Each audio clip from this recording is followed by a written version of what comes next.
we're looking for. I'd like to take my time out. Okay, timeout? Sure. As a reminder, we do offer one timeout for 30 seconds between the questions. Yes, sometimes competitors do need to refuel or whatever to get back in the game. And we are accepting of whatevers. Gonzo for life. I'm ready. Not sure what that Muppet has to do with anything, but yes. We're accepting of whatevers. He's a whatever. Correct. 5, 4, 3, 2, 1.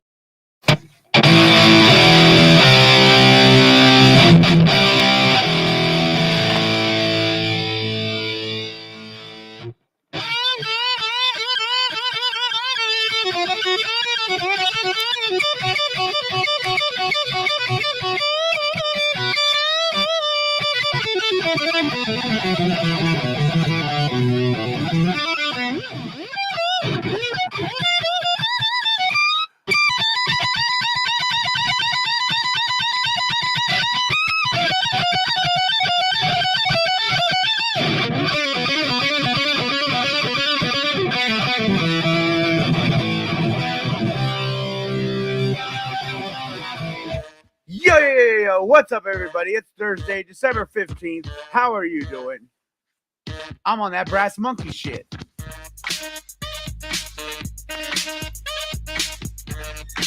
That's right. Brass monkey. Yeah, I already had a caller. Ryan came and checked on me. Sorry for the delay in the show. Technical difficulties.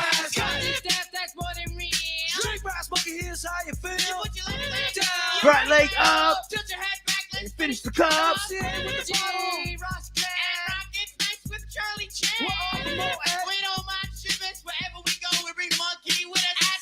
Fucking love Brass Monkey. Hell yeah, Lego. And I rock well. I got a castle in Brooklyn. That's where I dwell.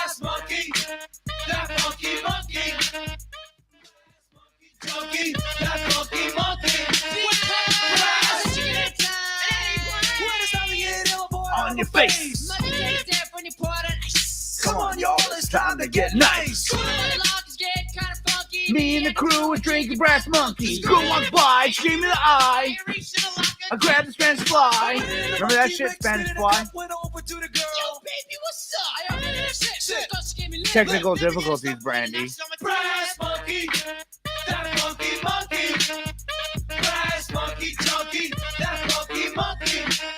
Brass up to the bar and put the girl down. She takes a big gulp, Let me slice it around. Oh. Nope. Well, we went right through it.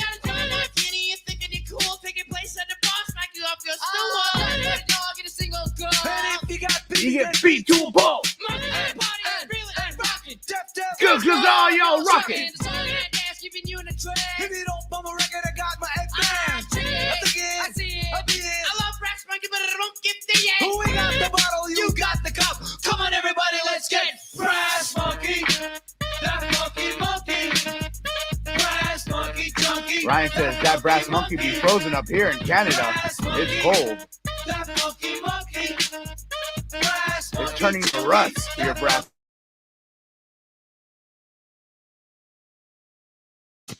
That was cool. I'm glad we played that song real quick.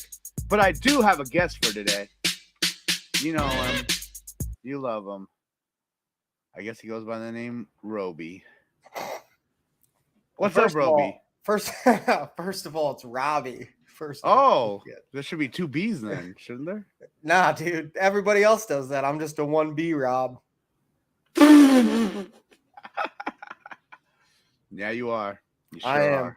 How you doing today, Rob? R-O-B-I-E. That's pronounced. like it's a That's pronounced guess? Robbie. No! No, Robbie, there's there no we go, two B's. I like the 1B. I like the 5 letters. Just, I hey, thought we might do listen, something a little. hey, the way the kids are today, they're fucking, it's like, oh, your name's Frank, and it's like, no, it's not. It's Sally. Wait, And it's wait, like, who yeah, is that this doesn't guy make I'm any looking at sense, right now? Oh, Oh, hey, we're getting a call. oh Wouldn't shit! you know? I gotta pick your brain about that. Hello, Brass caller. Monkey. Hold on one second. I don't think you're on the Bluetooth.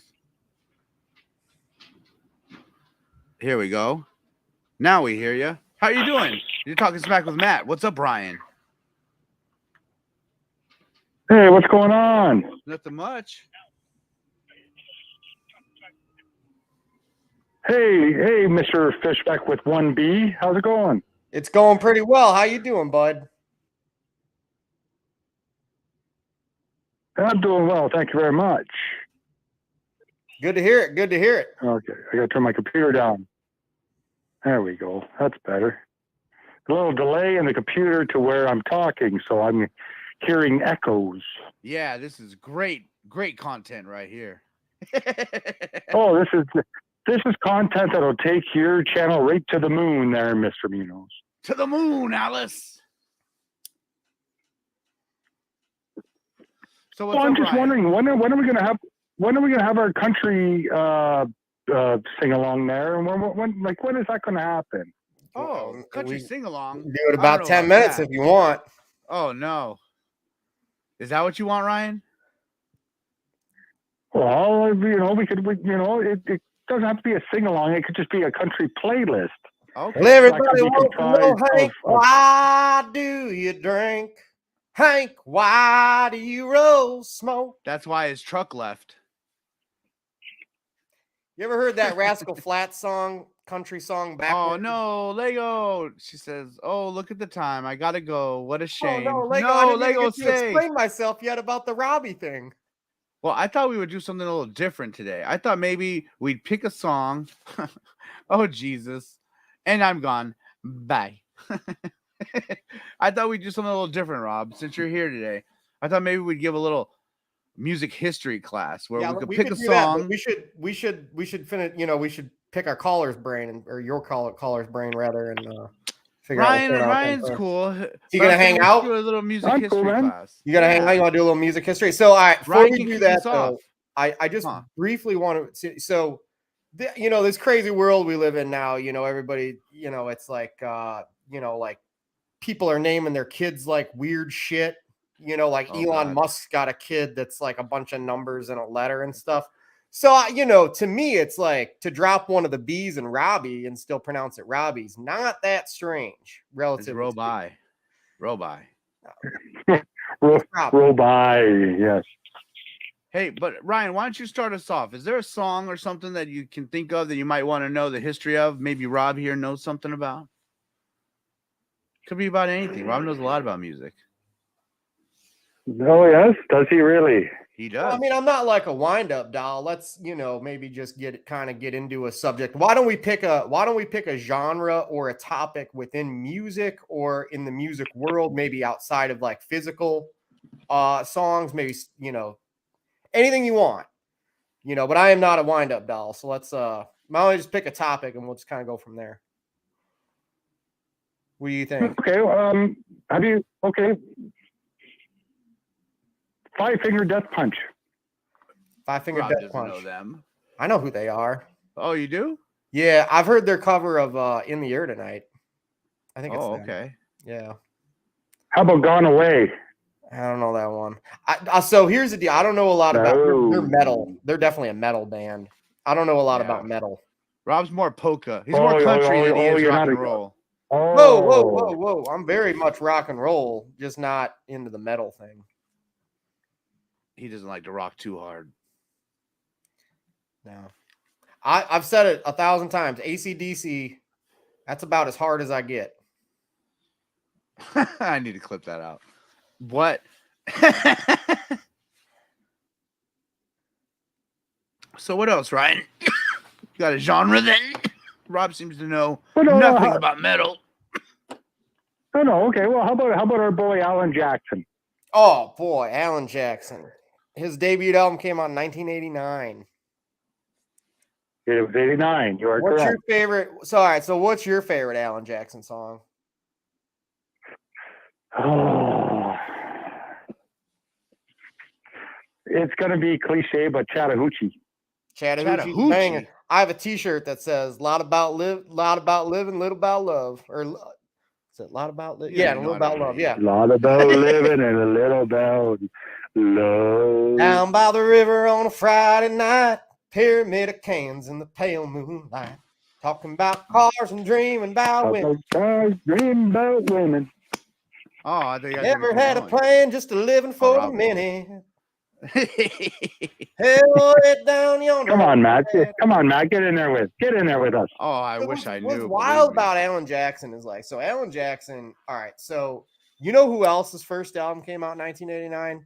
Garth Brooks. Okay. Taylor Swift. So, trajectory wise, what I find so interesting, right? So you kind of had this wild thing going on in 1989 because the quote unquote urban cowboy scene had been dying off, but it was about like that type of music they were about to like quadruple down on that with Garth Brooks 3 years later when Friends in Low Places kicked out.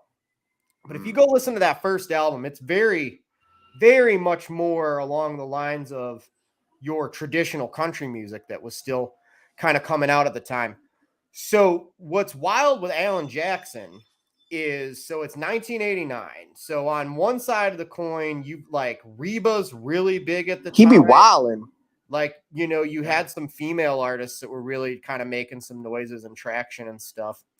And the whole urban cowboy thing was kind of dying out, but it was about to explode again.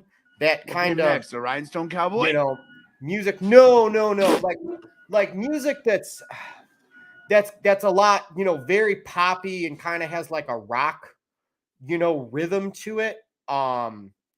Juxtaposed to what Alan. So George Strait definitely had been doing this already for George 7 or 8 years at this point. George Strait started. The term is what they call neo-traditional country music. So what that means is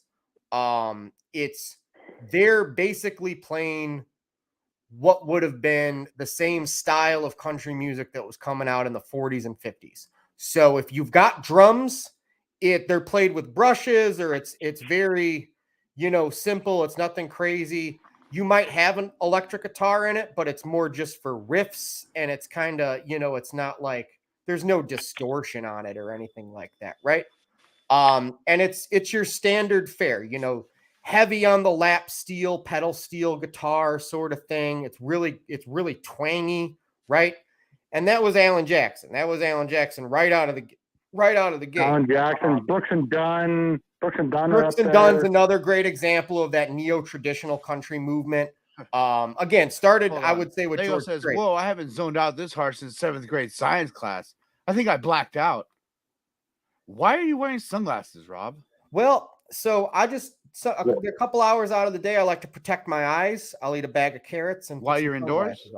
I want to protect my eyes because I'd like to have perfect eyesight until I'm dead. Lego will be wearing sunglasses tonight, and I will be watching. There you go. I'll be there. Actually, that's true. Yeah, you're one for wearing sunglasses there, Matt. So don't. But I admire Alan Jackson, and you know, it's crazy. Like him and Strait did a duet in the year 2000 called "Murder on Music Row," and it like looking back, it's hilarious because at the time it is hilarious, actually. Right, because at the time in 2000, you know, you had your Kenny Chesney's with like "She Thinks My Tractor's Sexy" and like all of that sort of stuff had really taken off, right? So this was kind of like their, you know, backlash to it. You know what I mean? Like if you go read the lyrics to it, it's the two of these two guys doing this duet where they're basically singing about how country music's not the same anymore. And what's ironic about it is that here we are 22 years later. And it's like that specific song by Kenny Chesney, I don't really care for, but I like Kenny Chesney. But to look back 22 years later and go, fuck, if they knew that they were going to start rapping and shit in country songs and auto-tune in country songs and have electronic drums, you know, they would be like, you know, it wasn't so bad. And Garth Brooks wasn't so bad, you know, compared to what we've got now. You know, it's just straight fucking garbage. Oh, exactly. It's basically okay, and country music is a very wide genre, okay? So if we're talking about strictly top 40 radio country music that gets played on the radio in rotation, it's basically hip hop for fucking redneck white people. Taylor Swift is a perfect example of country. But Taylor Swift left the country music scene after 5 years. Like when Red came out in 2012, that was her foray into the Lego pop says, world. is tractor a euphemism for something? And hey, our buddy Leonard Kim stops by. He says, not Rob being a music snob. Gatekeeper. No. Go ahead, Rob. Snob boy. No, it's just you know, it's like the fucking bullshit. But if like, you look at if you look at a lot of the pop stars now, they all started in country. because Is that like where actors else in are soap you going to operas? go? What are you going to start a rock band? What are you going to start a rock and roll band? Name me one rock and roll band that's come out in the last 10 years that's like world renowned. Måneskin. See, you can't because it doesn't exist. I just named So- one. Måneskin. Nobody knows. who the No, fuck I that is. think Rob's right. No, Rob's right. Rob's right. Nobody knows who the. Måneskin. So There hasn't where been a you? rock I band. mean, for example, You okay, for example, uncultured swine. you guys all know my favorite artists. You know, Springsteen, Dylan, Neil Young, Tom Petty, right? You know, and I love Johnny Cash. I love Hank Williams, White you know, man. Senior. I love Merle Haggard. I love all those kind of people, right? And I love obviously country music outside of like the 60s and the 70s as well. But I'm telling you right now, when I picked up a guitar and decided I want to be a songwriter, the only avenue for me to go down was the Nashville route. And it didn't work out because I don't fit in Don't Nashville. disrespect. Just like Johnny Cash never fit in Let it- Nashville. Don't disrespect Nickelback like that, Oh, Rob. fuck Nickelback. Ooh. Yeah, I was going to say, can I say something about Leonard Kim's "Don't disrespect Nickelback" like that? You better Yes, be nice Leonard to Kim, Leonard, we though. can. I'm telling you. Be nice. Oh, I love Leonard Kim, but go ahead. I'm sorry, but like Nickelback to me just is a sour taste in my mouth. So Oh, here's that's the it. deal. That's all. I like sour. So here's the deal. There's nothing wrong with Nickelback. What is wrong is that is where, to me, rock music finally put the final nail in the coffin. When we got into the mid 2000s, do you guys remember that band Buck Cherry? They had that song "Crazy Bitch." Oh, Okay. hey, you crazy guys remember bitch. that? Yeah. You guys remember that song? Like all Yes. that, this like very bro, you know, hey, I'm gonna wear my UFC shirt, my tap out shirt, you know, this very bro music in the 2000s that started coming out. And here's a band like Nickelback that represents everything that's wrong with the rock and What's roll. Nickelback's business. biggest hit? What's that? What's Nickelback's biggest hit? I think it's Rockstar, but I Oh might my be wrong. God. I don't know their music. to be No, honest. yeah, Rockstar's up there. Photograph might be up there. Oh God! And it's so processed. Oh, All It's of that so music terrible. is It's ter- so I- processed. I'm just thinking of saying Creed. it's not Creed's Arms Wide good. Open, right? That's Creed, yeah. Okay. Here's the best way Creed, to put it. Arms Wide Open, Higher. Right. You know, Nickelback is like eating McDonald's. That's how I sound. on Nickelback the is like toilet. eating McDonald's. There's nothing wrong with McDonald's. If that's what you like, that's fine. But Yeah. it's very yeah. If that's processed. your flavor, It's if that's your very flavor, processed. you're good. Right. It's very I'm processed. glad Leonard's standing up. For I'm Nickelback. more like steak and potatoes that you just made on the grill. That's Tom Petty and the Heartbreakers. You know what I mean? These are Couple of bands that can Spuds. play their But, instruments and they can sing. They But might, in not, the- you know, In Tom the same Petty's not token, the greatest you're not singer going in to the find world. bands like that nowadays, though, Rob.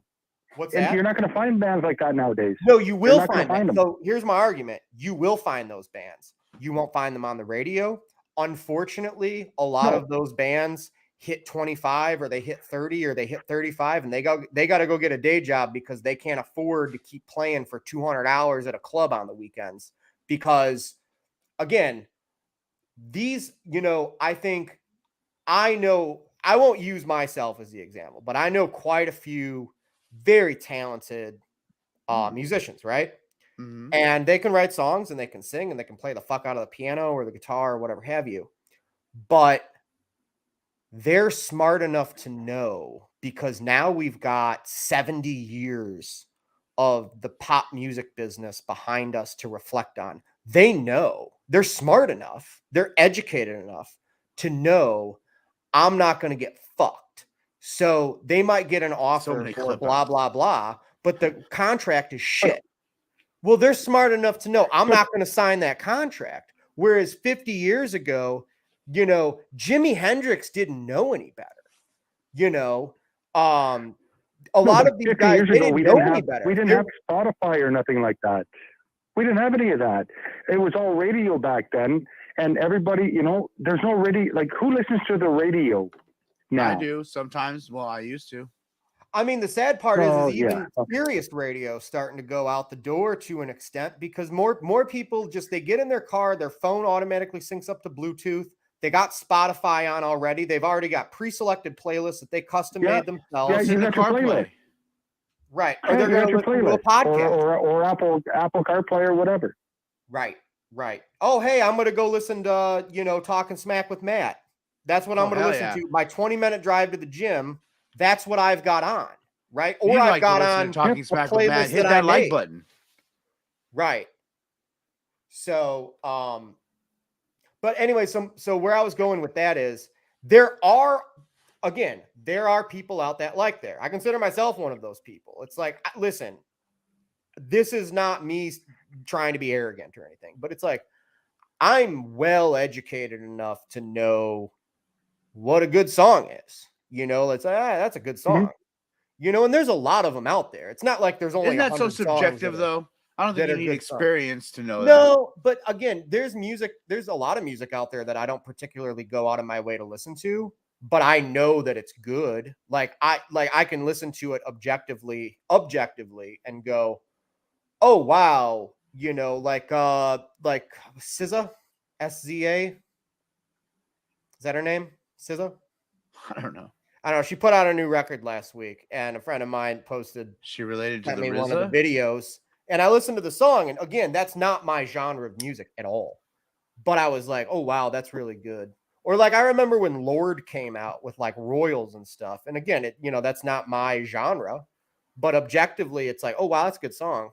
It is You know. absolutely subjective. Come on now. A good song is up to the listener. But they okay. Yeah, all right, Leonard Kim is absolutely correct.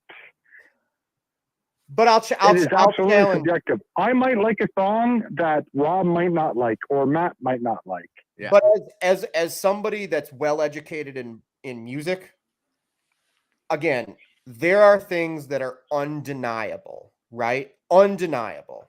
So Stairway to Heaven by Led Zeppelin. That's a very mainstream You could find people that don't like that song. example. They might not like the song, but if you ask them, do you think on paper this is They know every word of the song though. I don't like the song, but I know every word of it. Right. Like for me, like I could give two shits if I ever heard Don't Stop Believing by Journey again. But I recognize it's a the hell wonderful outta here. song. But it's a Get outta wonderful here. song. It's a wonderful song. It's just It's a not great song. for me. But objectively, That's I right. know it's a good song. So I say all of that to say, I know when I hear a good song, I know what a good song sounds like. And so there are artists and bands that are out there, but they are lost in the abyss that is YouTube and Spotify and Apple Music and all that sort of stuff. And they don't make it. You know, they just don't. And it sucks. And it's hard to find these groups, you know, because where would you even start? Like new rock bands. Well, look, You know, this was what I was the up- thinking. Yeah. Lego says, I don't like the song. I don't know every word. I don't understand why it's considered good. Well, again, if you're somebody like me that's educated on that, there's Where did you get your degree from? there's bullet points. Well, I mean, there's bullet points. It's like, okay, that's the song started with the chorus, you know, instead of a No, verse. but that's Lego being subjective to a song that Rob likes. But I'm talking about judging music objectively from a critical, analytical point of view. Somebody that's educated, that's heard thousands and thousands of records, that just instinctually knows if something's good or not. You know, it might I don't not know be, about that, Rob. might not be what you like. You might Yeah. not like it and go, "Oh, I'm going to go listen to this in the car." But you can go, like, for example, I'm not really into like 9 Inch Nails, but I understand because I've listened to enough of their music oh wow, what a tremendous talent. That's what Robbie, you make it harder and harder to be your friend sometimes when you say things like that. Nine Inch Nails are great. But I mean, you don't go sit around listening to the Beatles, do you? Sometimes. Oh, you do. When I'm sad. You listen to the Beatles when you're sad? Blackbird. Blackbird. Oh. Oh, well, yeah. While my guitar so gently one weeps, song it's from the all Beatles. about crying. One song, though. That's only one song from the Beatles, though. And Do it's you like listen that to other song's songs from the Beatles, or just 2 minutes long. Blackbird? I listened to that one song. What was it called? Fuck You, Ryan. That hit they had in 1974. See, so there you go. That was a good fucking song then. This is Well Made versus I Like Dislike It. Like, Idina Menzel inarguably has a fine-tuned voice that people may or may not enjoy. See, that's a correct statement. Again, am I into the Frozen movies? No. But do I give credit where credit's due? She's got a phenomenal voice. Fuck yes. Yes. Yes. Yeah. Absolutely. But that's because I've been listening to music since I came out of the womb. But this is my thinking, is you don't need all that education to just be like, oh, yeah, that's a good song. Or No, that's, but like, I mean, not a good song. Well, yeah. But saying that something's not a good song is so like I don't like it. If you go, but have you heard me say something is not a good song? Not today. She has done so much else, Rob. there's lots of movies that have been terrible that the song that the movie is affiliated with is great. Lots of Armageddon that. comes to mind. Yeah, but what does that have to do with Armageddon, anything? yeah. I don't want to miss a thing. That's a great song for a mediocre movie. He's Literally 100% has been correct on listening that to one. music since they came out of the womb. The womb. Bearing, like the they vagina. were born deaf. Come on, Rob. We know where the womb is. Yeah, okay. We're all adults here. We know where babies are born from. Yeah, Robi. Damn it, you got me to break, man. I was doing this whole character. I know. Hey, all right. Let's move on to something else. Let's see. Ryan, you got anything else for us? No, I'm good, man. All right. Really appreciate the call, Ryan. You're a great friend. Thank you You very guys, much. you guys take care. Enjoy your evening. I will be putting in the chat my dislikes about what you're talking about after, but that's okay. Hey, can I ask you a question, Ryan? Did you dial my 269 number? I don't know what the fuck I dialed. I Okay, dialed I'm whatever just you had on checking. your I'm screen. just checking. I never put it on the screen yet. Oh, Okay. so the number on your shirt's not valid anymore. No, It is. no, but it it's was a not 7. What? 1-7. Okay, I'm not going to say it. Okay, yeah, you don't have to say it. Thank you for the call, Ryan. All right, take care, guys. You have a great day off. Talk to you later. You too. Bye bye. Here. No, I only asked because that was my Google Voice that rang. So, like, it shouldn't have been the number that I have. But I don't know. I changed numbers. Whatever. Confusing. Here, let's keep on with this music history class, though. I want to play a song, and then I want you to talk about either the production of the album or the song or the what your knowledge of it. Okay, I'm gonna pick some songs at random. All right. And you tell me if you know anything about it. If you don't, we'll move on to another one. All right, let's see. What about this guy right here?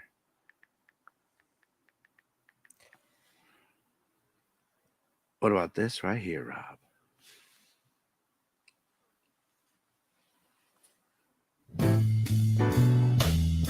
Can you tell people who this is? Van Morrison. This is Moon That's Dance right. off the Moon Dance. Well, album, it's a marvelous 1971. night for a moon dance. Keep with talking. the stars up What do you know about Van Morrison? Well, turn the music down a little bit more. I don't want to try talking over Van. So that album came out in 71. Here's the thing with Van Morrison. I think part of this has to do with the fact that he's apparently very difficult to work with. But I also think it's got to do with the fact that he's, for the last 30 years, it's not like he's coming to town and like selling out arenas or anything. So, like the Rolling Stones, for example. The Rolling Stones, Tattoo You was the last like big album of theirs that came out 41 years ago. Yeah. So they've pretty much been a touring band for the last at least 30 years, where they're just going out and they're playing their old material and everybody loses their mind. They love it, right? Mm-hmm. Van Morrison has not been doing that. Yeah, So I know now unfortunately, the as a time is legacy just right. act, And he's not straight really into my arms you will run. for the newer When you generation. come It's out, not that he's been forgotten about. He's not talked about enough. I think he's a very underappreciated artist. God, I mean, like those first like those first like 6 to 10 records are just absolutely incredible. Astro Weeks is one of my favorite albums of all time, and so is Moondance. Moondance is equally as good. This is an American Werewolf in London. That it is. That's true. But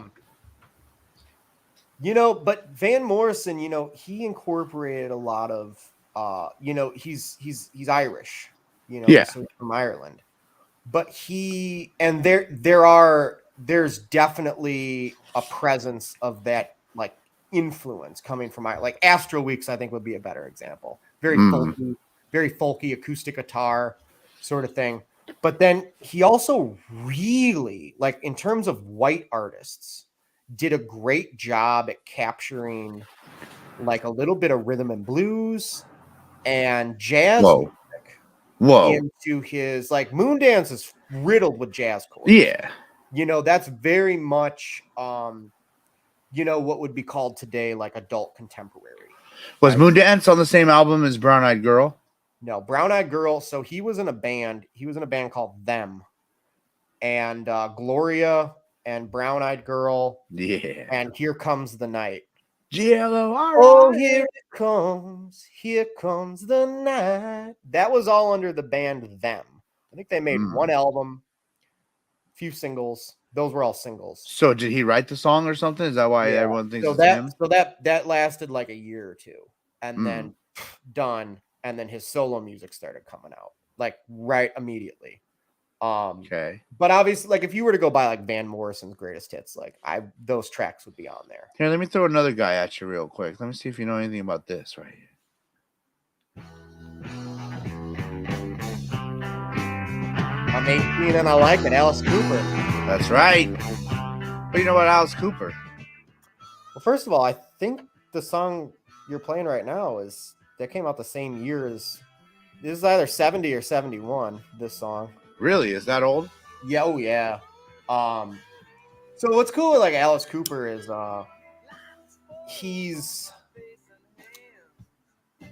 it's so funny like knowing who he is now because you got to understand contextually. So it's 1971, right, Matt? Yeah. You go to the record store and you buy this album, Alice Cooper, and it's kind of spooky looking, right? Yeah. And maybe he's coming to the Forum. So you and your friends, smoke a joint, and you're like, all right, it's $5 to get in, and you go see Alice Cooper. And it's like Alice Cooper in Bad Company or something. It's like a co-headline, whatever the fuck. And you see this guy with this like gothic, look, and again, very much like out of a horror movie, right?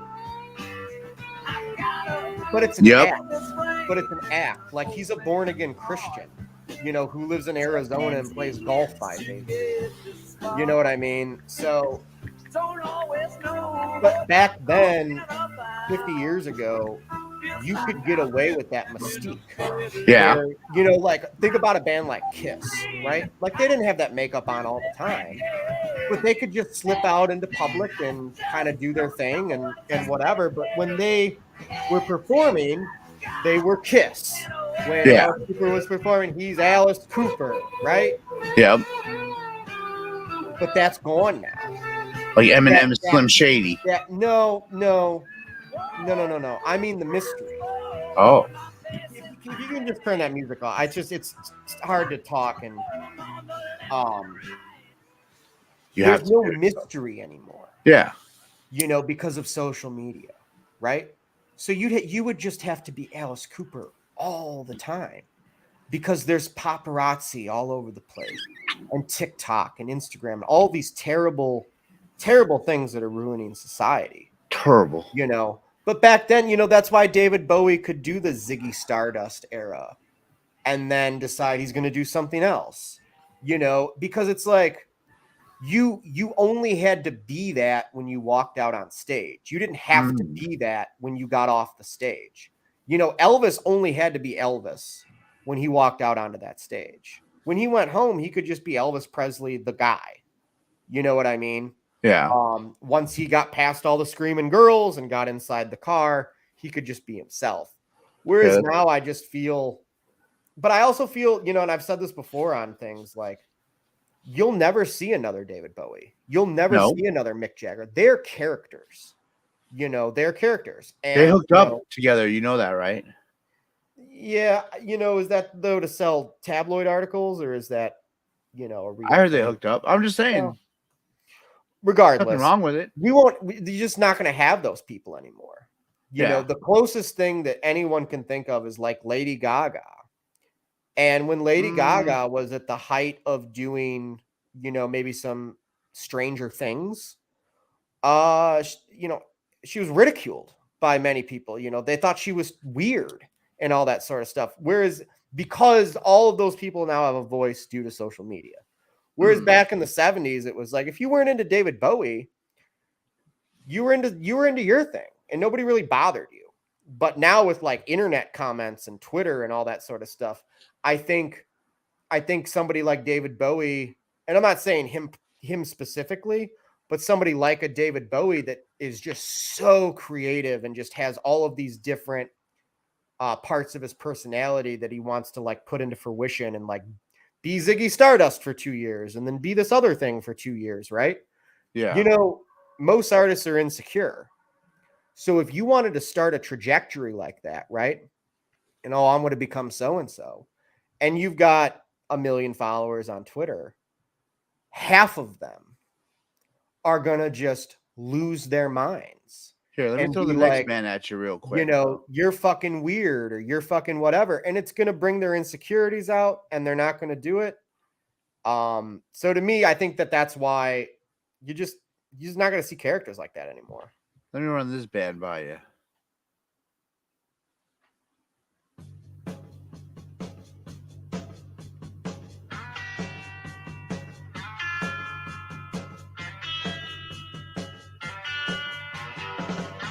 Is this in almost every war movie? You know, it really has become an anthem for the Vietnam. This era. or, but you know who used this song? They got in trouble for it.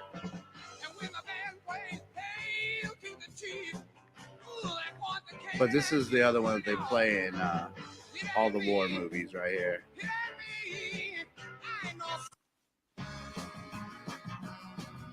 Yeah, dude, everyone is insecure. So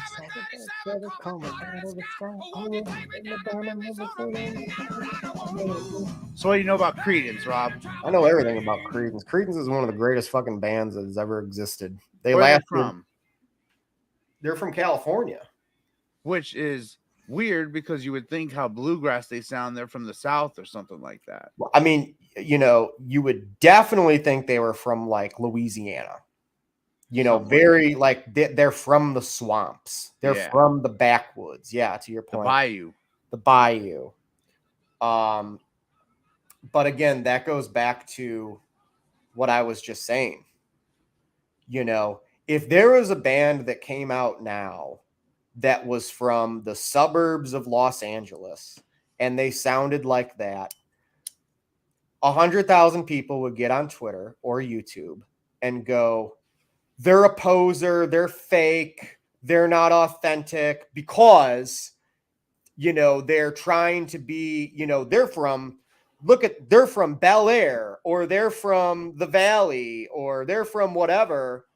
Yeah. But they're making this music like they're frauds. Like they're not real country. They're like not real country. What is that people. word? When you take Imposters. from someone's culture? No. Cultural appropriation. Appropriation, yeah. Yeah. All this woke shit. And it would be like, dude, they wouldn't. You know, like how sad is that? You know, how sad is that? That's the world. Who wrote the majority of their songs? John Fogerty, the lead singer. Oh yeah, and guitarist. I mean, it may as well have been John Fogerty and Creedence Clearwater Revival. You know, which is why like the Supremes were the Supremes, but everybody knew Diana Ross was Diana Ross. And that's why eventually they changed it to Diana Ross and the Supremes. I heard that on their first album, at least, he recorded everything, all the instruments, all that shit, because he was a control freak. Well, he was a control freak. He didn't. No, I mean, his brother Tom and Played the drums, Hugh right? Cook and Doug. I'm blanking on his last name, but the rhythm section. No, they all played their own instruments. He produced. He was a producer. So, and when I say producer, I mean like he play it like this. You know what I'm saying? Like do that, do more of that, do less of that. That sounds good. Okay, 1, 2, 3, go. Right? Yeah. But John, he's in a small group. He's a visionary. It's not. I mean, Creedence Clearwater Revival. They have their sound. Now, yes, it's more complex than like AC/DC, and I love AC/DC. But they're not the Beatles. But they're not supposed to be the Beatles. They're supposed to be Creedence Clearwater Revival. They are the sounds of rural Do you know the origin America. of the name? They're the sounds. They're the sounds of the working man, of the working class, of the blue collar worker. And again, if you go read the lyrics to a song like "Fortunate Son," some folks are born silver spoon in hand. Yeah. It ain't me. It ain't me. I ain't no senator's son. He's singing. That's the difference. Well, it's not really the difference, but that's a major attribute of country music is the guy that's singing the country song might drive a decent car because he's a musician and he's made some money, right? So he might drive a decent car, but he's singing, okay, in like the characters in the songs are the people that they're singing to. The characters that they're singing about, the characters that they become in the songs, that's deep, are supposed to be the audience that they're singing to. So if the audience that you're singing to is a bunch of suit and tie office workers, they can't relate to Fortunate Son. They are the Fortunate Son. Yeah. But 99% of America is not, right? So that's why a band like that comes along, or like Tom Petty and the Heartbreakers, or Bruce Springsteen, or whoever the fuck. And, you're working at a gas station and you hear Fortunate Son and you go, oh, fuck, he's singing about me. I just got my draft card last week. You know what I mean? Yeah. So.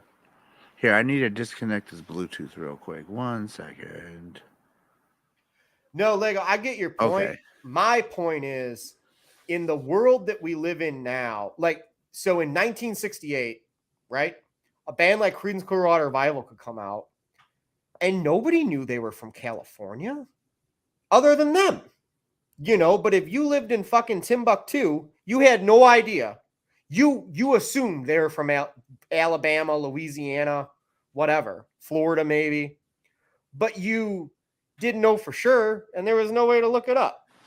Whereas now, because of the way the world is, band like Creedence Clearwater Revival comes out, and you live in Timbuktu, you'll find out immediately, oh, they're from California.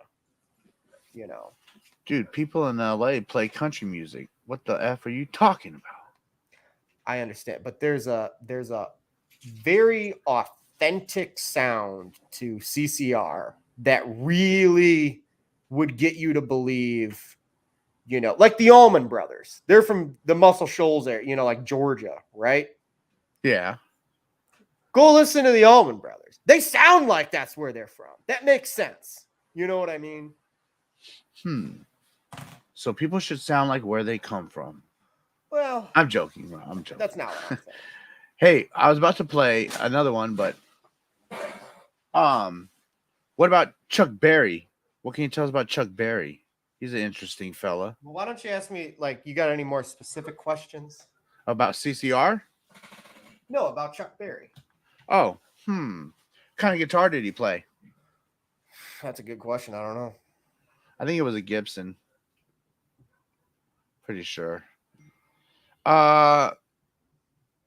He's so integral. I say it all the time. There's there's about 20 artists that were integral in the history of rock and roll, in the history of pop music. And Chuck Berry is definitely one of those 20 people. And Marvin Berry was a great cousin. Those riffs, that, He's again, like the godfather of rock and roll, would you say?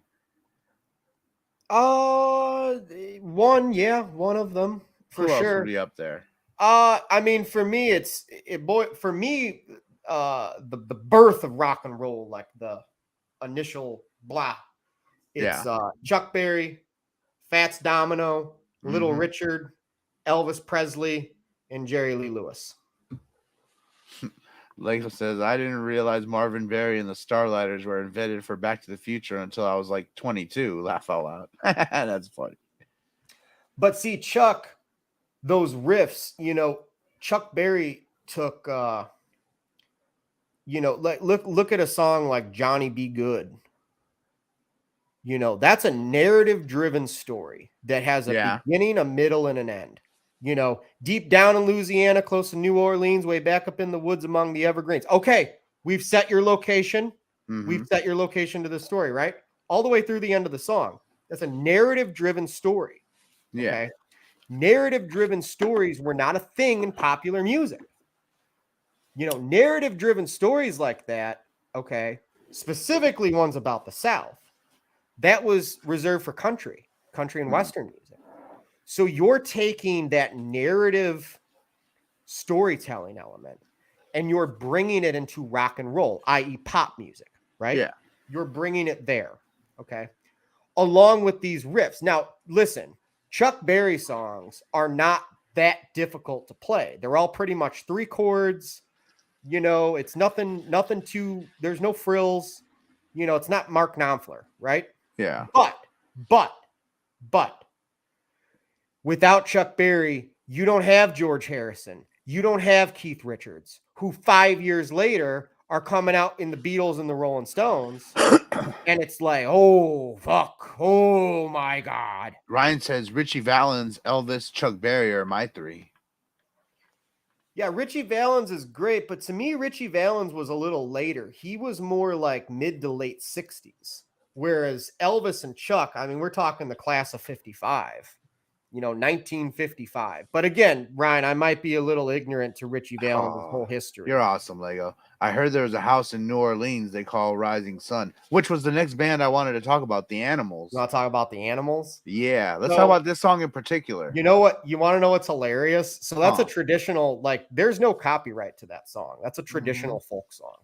There is and it's it's about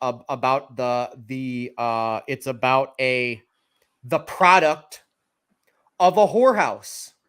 Really? It's the main protagonist in that song is the product of his mother who works in a whorehouse, and he talks about my father. I thought he said my mother was a tailor. Yeah, but the house, but yes, she can sew, but she's a whore. She works in a whorehouse, right? Wow. His father was a gambling man down from New Orleans, right? Mm-hmm. So his dad was a John who went to the whorehouse and they fucked. And now we've got this protagonist in this song, right? Okay. Mm-hmm. So song's like 100 years old, right? Mm-hmm. Bob Dylan comes out with his debut album, self-titled 1962. There's only 2 originals on there. For the greatest songwriter that ever lived, his first album only had 2 originals. The rest were covers. And Bob came from this idea of like reviving folk music, right? So this would have been a song that he knew. So that song is on his first album. Oh. Okay. And the album comes out, and people that are hip to music start listening to Bob Dylan, and they're like, "Fuck, this is great." So in all the coffee houses and stuff, everybody kind of starts playing that version, that arrangement. Yes. Right. And if you go listen to it, you'll notice the difference. That arrangement of House of the Rising Sun. Oh. Well, Eric Burton and the Animals hear it. Eric Burton's the lead singer of the Animals. Yeah. And they decide 2 years later to do a cover of it in 1964. By the way, The studio version that everybody knows, did you know they got that in one take? Really? They got that in one fucking take. And that's not Everything just some all at favorite. once? Well, they only had 4-track recorders, so yeah. So the drums, vocals, It's all guitars, and just organ? one, 2, 3, 4, go. Damn. So then that comes out. Now everybody plays that arrangement. To this day, everybody Yeah. plays that arrangement of the song. And if you go look at the history of House of the Rising Sun, there's many a different versions of it, you know. Whoa, this But is it's blowing that my mind. 1, 2, 3, 1, 2, 3 is a house in New Orleans. You know, My family lived in I don't know what expletive that is. a whorehouse in Hollywood. Whorehouse in Is a child when I Hollywood. tell you. Oh, yeah. Go ahead.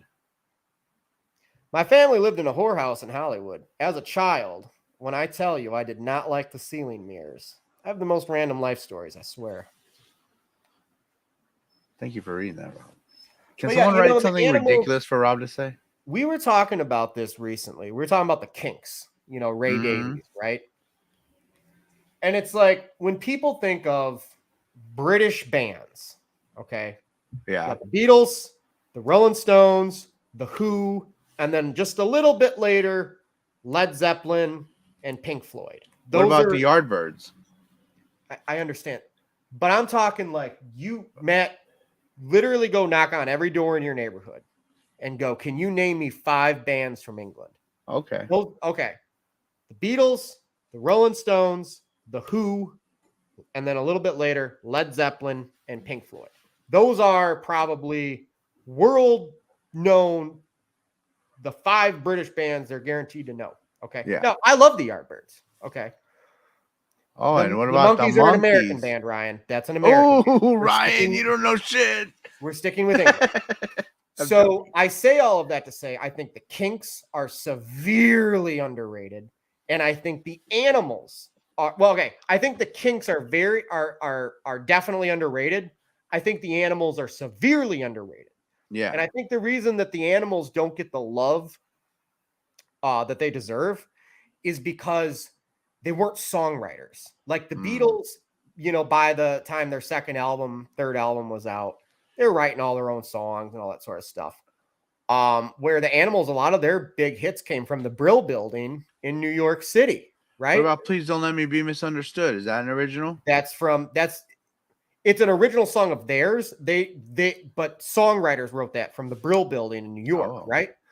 But the rest of their material, especially those first couple records, they're all rhythm and blues covers. But go look at the Rolling Stones' first 2 albums. They're covering the same songs. They're covering Chuck Berry. They're covering, you know, all these black blues singers, you know, and rhythm and blues singers, you know.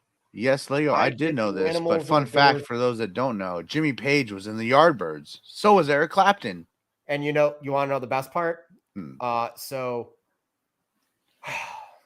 when the Yardbirds finally got to the point where it was Robert Plant, John Paul Jones, John Bonham, and Jimmy Page, they were going to call themselves the New Yardbirds. And Keith Moon said, why would Keith Moon, the drummer from The Who, was like, you know, don't do that. That's not, you know, Yeah. whatever. And he said that their sound was so like epic, big that it sounded like the Zeppelin, you know, everybody knows the Zeppelin, like a Zeppelin, like exploding, like a Led Zeppelin, you know. So then they came up with Led Zeppelin and the rest was history. But That's awesome. yeah, they were just going to call themselves the New Yardbirds, you know, because the Yardbirds had you know, just everybody just kind of came in and out of that. Yeah, who's in there? Jeff Beck, right? Well, so there's the Yardbirds, and then there's Traffic, and I think it's just the Yardbirds and Dave Mason. He was in Traffic. Yeah. So there's like I told you I used to go out with his daughter, right? Yeah.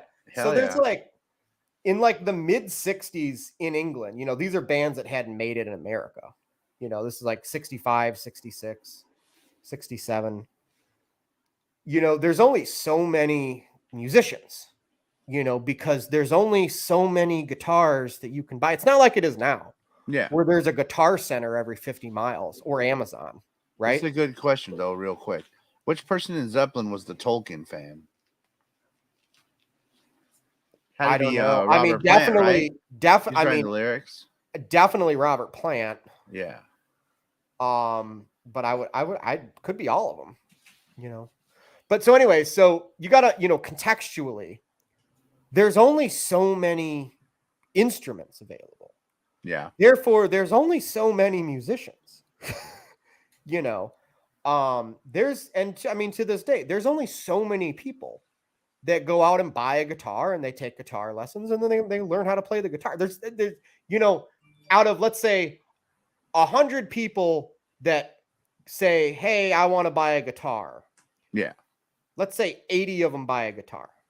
Okay. Mhm. Out of that 80 that buy the guitar, 50 of them are going to take more than a couple of lessons. 50 of them are going to learn how to play C, G, and F. Okay. Yeah. And out of those 50, 20 of them are going to now learn how to play A and A minor and A7 and B minor and B7 and B flat, right? And out of those 20, 10 of them are going to say, you know, I think I'm pretty good enough. I think I'm going to start a band. Okay. And out of those 10, maybe 3 or 4 of them write a couple of songs. And out of those, let's say 4 of them, 1 or 2 of them record a song that they wrote. Okay. That's just how it goes. And there's a pretty good chance that none of them get a record deal. Yeah. But the point of the matter is this. So you kind of had this thing in the mid 60s that was going on in England where you had all these young white boys with long hair that were influenced by the Beatles and Chuck Berry and Elvis. Okay.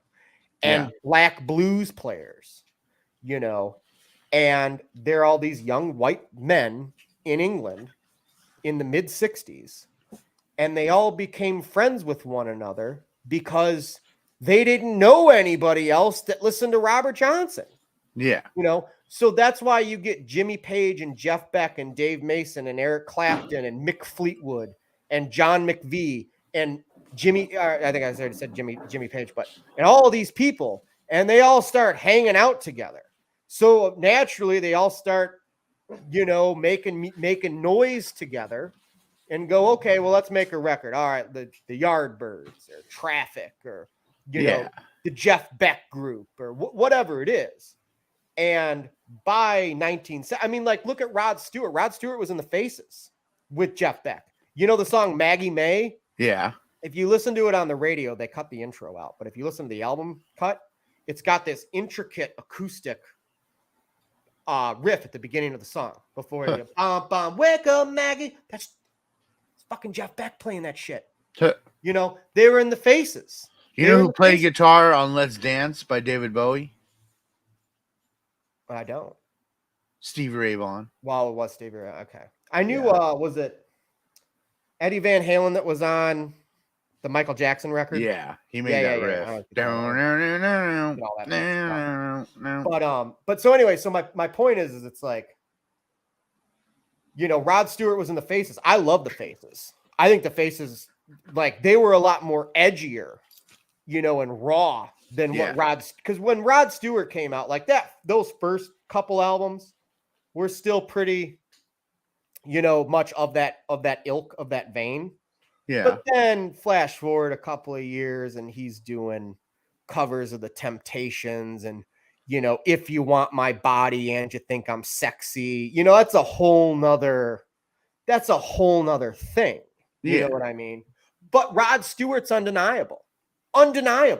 Even if you don't like Rod Stewart, everybody knows how talented he is. You know what I mean? Mm-hmm. And a great dresser he is. Right. So that kind of goes back to my point earlier. I think that might explain it better. It's like, I know a good song when I hear a good song. It might not be for me, it might not be my kind of music. I experience that a lot with rap. Yeah.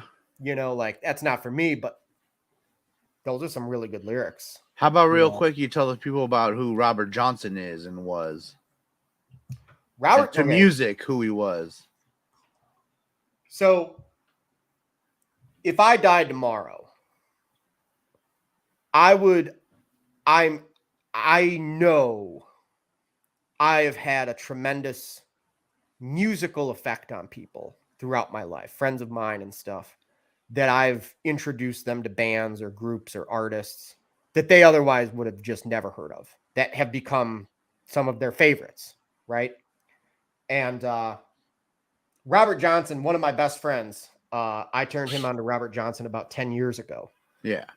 Because he called me one day and he goes, man, I got he had like a drive ahead of him the next day, a couple hours in the car, and he's like, what's some like good blues music? Because he loves like Stevie Ray Vaughan and like, that kind of stuff. Yeah. And I was like, well, if you're gonna listen to blues, like you might as well go back to the beginning. And I'd go listen to Robert Johnson, I'd listen to John Lee Hooker, and I'd listen to Muddy Waters. That's where I would start. And Howlin' Wolf. Howlin' Wolf's my favorite blues musician. And they were after Robert Johnson. Robert Johnson was dead for 10 years before Muddy Waters or Howlin' Wolf started cutting records. Yeah. But Robert Johnson was this guy, and I'm sure the story's bullshit, that he quote unquote sold his soul to the devil at the crossroads. At the crossroads. But Robert Johnson was just this very gifted guitar player who in the 1920s and early 30s was playing guitar differently than you would hear otherwise, right? Now, was he the only one doing it that way? Well, we don't really know because we don't have a lot of documentation from that time period, right? But he recorded. But this is back in the days of Alan Lomax. Okay, so Alan Lomax was hired by Congress, okay, and they had funding. If you can imagine this, 100 years ago, the government says, hey, man, we're going to hire you. We'll get you a car. We'll get you some recording equipment. We'll pay you by the week, okay, and you're going to go out throughout the whole country, and you're going to go to small towns. You're going to go to big cities. You're going to go out into the country, and we're going to have you record Americans, people that live all over this country, white, black, whatever. Okay. So, Alan Lomax is traveling this country and he's finding, people that they work in a field for a living or they work at a gas station for a living, but they play banjo really well. Yeah. Or listen, their voice sounds so amazing, right? And they would have this equipment in the back of the car, this like mobile recording studio. And, they might take it into a room, they might record it outside, whatever works. And that's the type of, documentation that we have from that era. Yeah. So, Robert Johnson did a handful of sessions, and there's the Robert Johnson, the complete recordings, now granted, he did 2 takes of this or did 3 takes of that. And fortunately, those have also surfaced as well. Like literally every take of whatever given song, if he did 3 takes of it and the one was like, oh, that's the one. Yeah. But, and then he died. And Lego has an interesting fact about that. Robert Johnson, the by. beginning of the 27 Club, and he totally went to the crossroad. Don't you doubt this musical god. And also, Howlin' Wolf did too. Wow. Beginning. Well, Howlin' Wolf lived past 27. Oh, okay.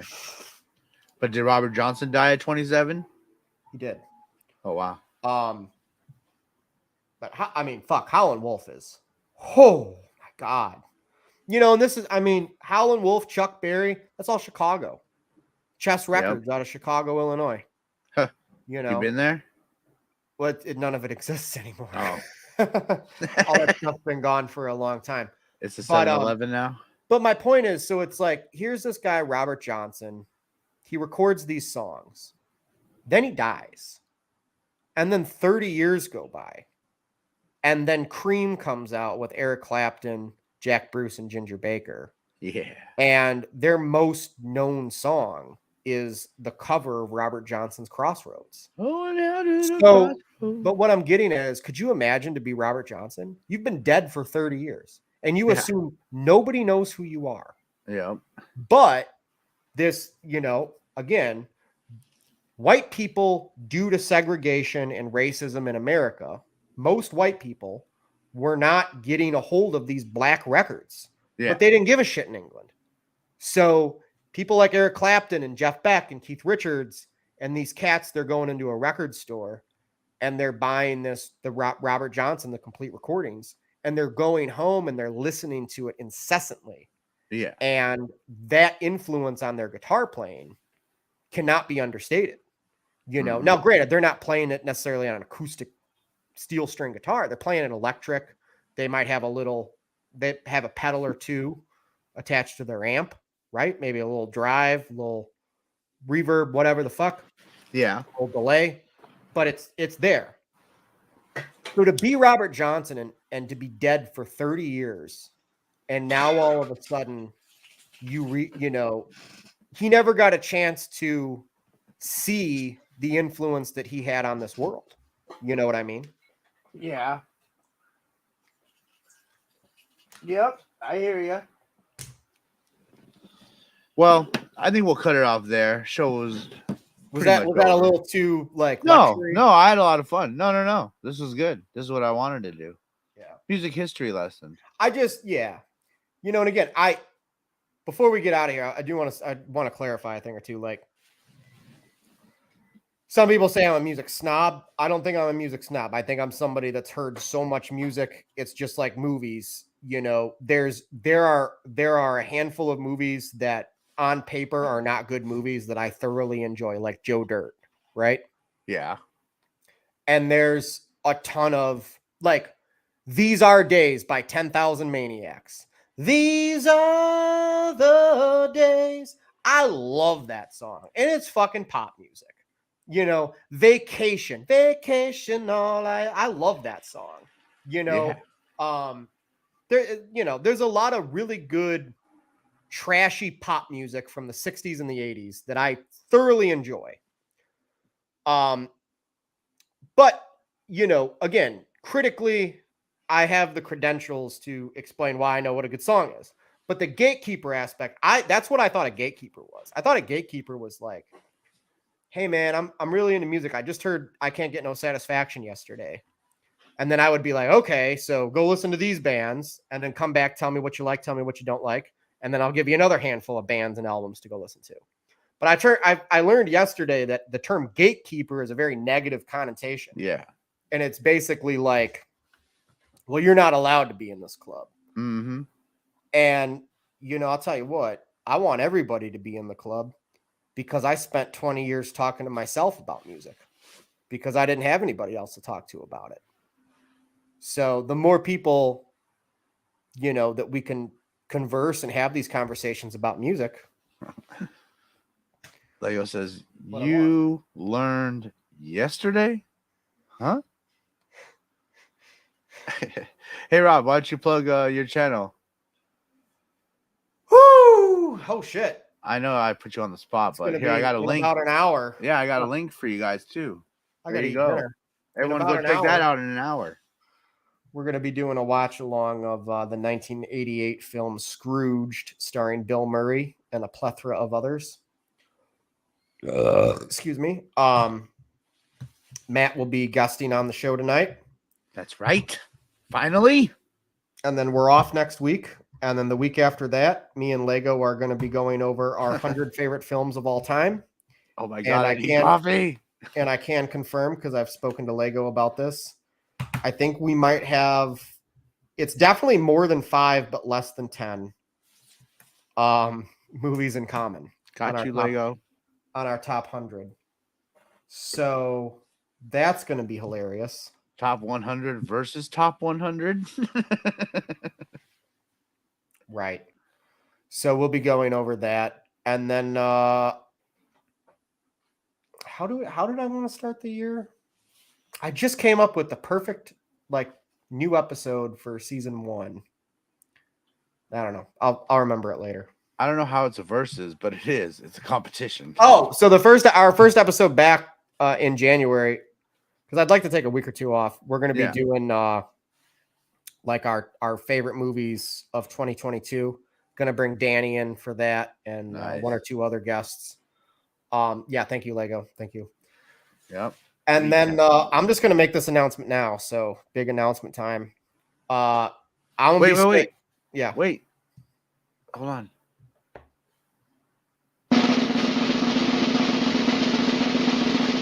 War.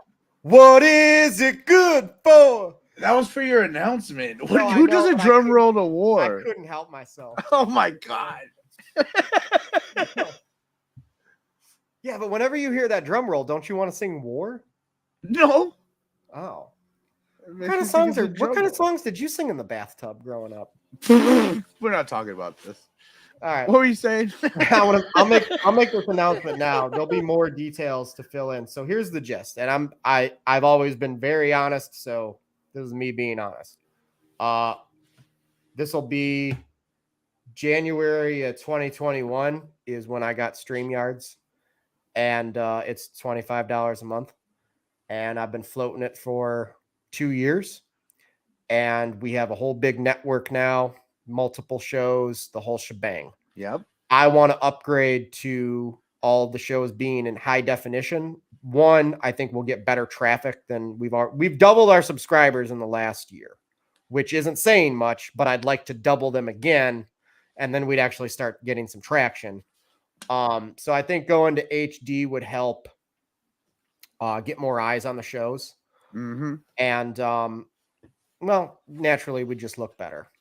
So in order to do that, if you notice, we don't really take donations on our shows. I did when I first started. I took some donations, but I stopped doing that like a year and a half ago. So instead of starting to do that, I was like, I like the podcast and the shows to be the podcast and the shows, but we need to raise some money because I would like to get a year package in HD from StreamYards for all the reasons that I just said. And it's cheaper if you buy it for the year. You basically get 3 months for free out of 12 months. That comes up to $150. So that's pretty good. Yep. So in order to do that, we need to raise some funds. So it was actually Lego's idea. But I'm going to do all the dirty work. We're going to do a fundraiser for the RFN. So that'll be in January, probably middle to end of that month. Definitely hit some guests up to come by. Maybe we can come up with some topics, shoot the shit a little bit. But I'd like to raise, I have a number in mind. Nothing crazy, but the way I look at it is that, a lot of people got Patreons or they got, they take donations on a regular basis, and we don't do that. So I figured for a one-off, everybody shows up and we can keep the RFN running for another year and better than ever because we'll be in HD. So you hear that, people? I know money's tight right now. It's Christmas. We all know that. But next month, if you got something, go to the fundraiser, throw some money in, and enjoy yourself. See, even Greg says that's hot. yeah. So, and I want, think like, we're good. full disclosure, I wanted to do it in either November or December because I know everybody's broke come January, but there's enough shit going on right now. So let's just get through the rest of this month. that's right. Let's just jump into it. All right. Well, here, let's do some shout outs real quick and then we'll get up out of here. We had the Rob Fishbeck Network in the house today. Thank you for coming by, Rob. You've been a great guest. Really, really appreciate you. We had Belay in the building. Hi, Brandy. Ryan Christensen. He called in. Thank you, Ryan. Lego, I love you. Then we got, I know Leonard Kim was here. There we are. Not Rob. I think I offended Leonard Kim today. Apologies to No, Leonard Kim. Leonard's great. Leonard's great. He takes everything in stride. Okay. It's my spirit animal. And now we got Greg. So thank you everybody for tuning in. Appreciate it. We'll have Rob back sometime to talk some more music. That'll be fun. But until next time, peace out. Hey, where the bitches at? It's supposed to be titties.